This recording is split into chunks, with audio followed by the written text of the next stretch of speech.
अस्सलाम वालेकुम। आज हम आपके साथ शेयर कर रहे हैं बहुत ही मज़ेदार, बहुत ही टेस्टी करौंदे के अचार की एक और रेसिपी। पहले भी हम आपके साथ एक रेसिपी शेयर कर चुके हैं, बहुत ही मज़े की वो बनी। और अब ये वाली भी जो है ये भी बहुत अच्छी है। इसके साथ भी बहुत देर तक अचार ख़राब नहीं होता और बहुत ही आसान रेसिपी है ये भी। तो जो तरीका जो मेथड आपको अच्छा लगे, उसी के साथ ईजी लगे, उसी के साथ आप अचार बनाएं और इन्जॉय करें। और बहुत ही अच्छा रहता है घर में अगर अचार हो तो इस अचार के लिए हमने ये स्पाइसेस लिए हैं। मस्टर्ड सीड्स हैं, राई दाना 1 टीस्पून कलौंजी है और 4 टेबलस्पून है इसमें नमक और 3 टेबलस्पून है सौंफ, 3 टेबलस्पून है इसमें मेथरे और 1 टेबलस्पून है इसमें सुरख मिर्चें पिसी हुई और हल्दी है 1 टेबलस्पून और 2 टेबलस्पून है इसमें क्रश चिलीज़। तो ये सारी चीज़ें जाएंगी स्पाइसेस जो हैं अचार के अंदर। तो इनमें से हमने राई दाना जो है इसको अलग कर लेना है, इसको हमने पहले फ्राई करना है। तो ये सारे स्पाइसेस बहुत ही मज़े के और बहुत ही ये हर अचार के अंदर ये जाते हैं ज़रूर। तो ये हमने लिया है करौंदा और इसकी हमने ये डंडियाँ वगैरह उतार लेनी हैं, बहुत आसानी के साथ ये उतर जाती हैं। और इसको हमने अच्छी तरह से वॉश कर लिया। वॉश करने के बाद इसको ड्राई कर लिया है। कोई भी चीज़ अचार के अंदर गीली गीली यूज़ ना करें, ना हाथ गीले हों और ना ही कोई चम्मच वगैरह, कोई भी बर्तन इसमें जो यूज़ होते हैं अचार के अंदर वो गीले ना हो और ना ही जो फ्रूट इस्तेमाल कर रहे हैं वो भी ड्राई होना चाहिए। तो अब हमने ये पैन के अंदर डाल लिया है 1/2 कप मस्टर्ड ऑयल और इसको हल्का सा गर्म कर लिया है।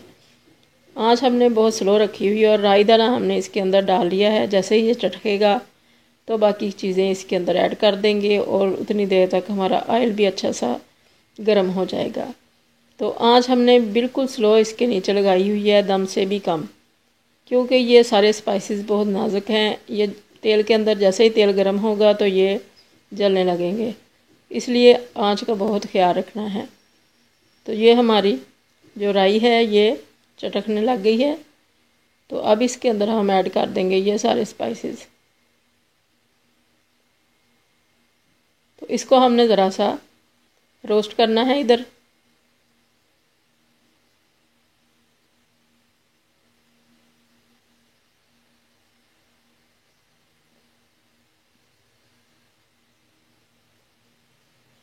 बहुत अच्छा सा ये रोस्ट हो चुका है मसाला और बहुत केयरफुली इस स्टेज पे मसाला बहुत जल्दी से जलने लग जाता है। तो इसको जलने नहीं देना है, आंच का बहुत ख्याल रखना है।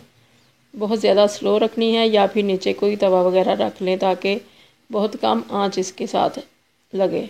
तो ये हमने इसमें करौंदा भी ऐड कर दिया है। तो इसको अब हमने अच्छी तरह से करना है मिक्स और आंच को हमने बंद कर दिया है। इसको अच्छी तरह से मिक्स करेंगे और हीट अभी काफ़ी सारी है चूल्हे के ऊपर और उसी हीट के अंदर इसको हमने अब थोड़ा सा मिक्स करना है और फिर इधर से उठा के तो शेल्फ़ के ऊपर रख लेंगे ताकि ये जल्दी से ठंडा हो जाए। ज़्यादा हीट की इसको अब ज़रूरत नहीं है। इसके हमने चूल्हे से उठा लिया है और इसको अब हम ठंडा करेंगे। ठंडा करने होने तक इसका इंतज़ार करेंगे, फिर इसको बरनी में भर देंगे। तो बहुत ही ये आसान सी रेसिपी है अचार की। इसको अब हमने ठंडा होने के बाद बरनी के अंदर भर लिया है और अब ये 2 दिन तक इसी तरह इसी बरनी के अंदर इसको कवर करके रख देंगे ताकि ये अच्छी तरह से सारे जो स्पाइसेस हैं ये इनका जो फ्लेवर है ये करौंदों के अंदर चला जाए और करौंदों में जो पानी है वो भी रिलीज़ हो जाएगा और ये सॉफ्ट हो जाएंगे। तो फिर इसके अंदर हम डालेंगे ऑयल। तो जब भी अचार के अंदर ऑयल डालें तो सब्ज़ी जो भी हो या फ्रूट हो उसके बराबर रखें और बाद में वो ऊपर खुद ही हो जाता है 2 दिन 3 दिन के बाद। और जब वो ऊपर तक होता है ऑयल तो फिर अचार कभी भी ख़राब नहीं होता है। और तेल की तैयारी की भी हमने रेसिपी डाली हुई है अचार की प्रिपरेशन के नाम से। तो उसी तरह से हमने ये जो ऑयल है मस्टर्ड ऑयल इसको तैयार किया हुआ है। तो बहुत ही आसानी रहती है, अगर एक बार उसको तैयार कर लें तो इस तरह से आप भी बना के देखिए। अल्लाह करे आपको ये रेसिपी बहुत पसंद आए। दुआओं में याद रखिएगा। अल्लाह हाफिज़।